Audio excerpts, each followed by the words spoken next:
Hello, everybody. I'm Kyle Moore. I'm here to do my Chapter 8 Developing Emotional Intelligence presentation. This is the first half. My partner has already done the second half, which I'm sure you all have seen. Um, I hope you all had a great Easter, and I hope you all are staying safe. So let's hop into it. There are four components of emotional intelligence. These are the first two: emotional self-awareness and emotional self-management. Emotional self-awareness is knowing your feelings in the moment. Is the foundation of emotional intelligence, and it is fundamental to effective decision making. It helps you effectively handle the feeling of being overwhelmed as well. With emotional self management, it is managing your strong feelings. It helps people in making wise choices despite being under the influence of strong emotions. Instead of making choices in the heat of the moment, you would instead calm down and take your time before taking any action. Sorry, this camera's a little hard to manage. All right, these two components are more personal.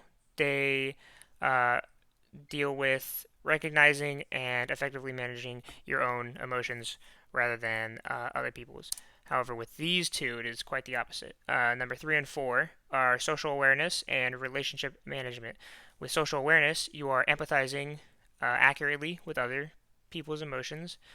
It helps people to notice the social signs that others put off when they need or want something, such as offering comfort when you sense that someone is consumed by anxiety or sadness. Maybe somebody's got a huge test coming up and you can clearly see that they need a hug, so you offer them a hug. With number four, the relationship management. Um, Handling emotions in relationships with skill and harmony. It is having skills such as listening, resolving conflicts, and cooperating that will help you to excel at interacting smoothly with others. It's kind of obvious. Um, and these two components are more about other people. They are less about yourself. It's more about helping control the emotions of other people around you. Knowing your own emotions and how to become more attuned to them. Um, to better understand your emotions, you should build a vocabulary of feelings instead of just sadness and happiness. Instead of I feel sad today or I feel happy today, it would you should maybe include bigger, uh, more complex emotions like joy or hatred or depression. Name and list the emotions as you experience them. Be mindful of emotions as they are happening. So take note once you feel joy. Identify and express emotions as they happen. Learn to make the distinction between similar feelings such as sadness and depression. You definitely want to know the difference between sadness and depression because that can really get out of hand. Understand what is causing your emotion. So things that happen consistently and they make you feel a certain way. So and make you usually feel the same kind of way. So if you're angry, you usually find that the same kinds of things make you angry.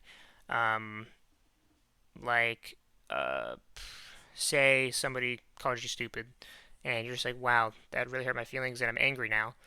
And you're like, well, uh, somebody calling me stupid makes me angry. And then somebody calls you another name, and you're like, wow, that made me angry too. So maybe it's the fact that I don't like being degraded with name calling that makes me angry. Understand what is causing your emotion. Notice when you feel certain emotions, identify what happened that causes it, just like I said with the name calling. Recognize the difference between feeling and resulting actions. Realize that an emotion and the emotions and behaviors are different, internal and external. You feel angry, that's internal, but if you do something because you're angry, that is external. And now we're going to talk about stress. Everybody knows what stress is. I'm pretty sure everybody was kind of stressed out um, when the virus first started happening. It's kind of scary. What is stress? It is defined as interference that disturbs a person's mental or physical well being, and it is more commonly thought of as the wear and tear that our minds and bodies experience as we cope with the challenges of life. Um, yeah, it's pretty basic. Stress is, everybody knows what stress is. Um, Stress is actually just two hormones in our brain that our brain releases, and they're called cortisol and epinephrine, which is also known as adrenaline. And our bodies respond to that with things like elevated heart rate, higher blood pressure, muscle tension. Um, And stress can last for months or years in the form of memories of the past events or even worrying about future ones. Yeah, it's pretty self-explanatory. I mean, you got a big test coming up. Yikes, that's scary.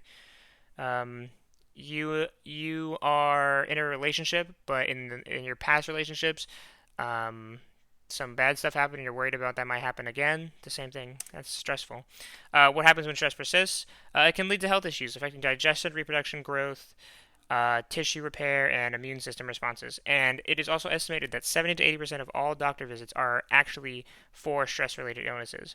Um, so like I think it said stress can cause like upset stomachs and like being not being able to sleep, and that can affect you very negatively.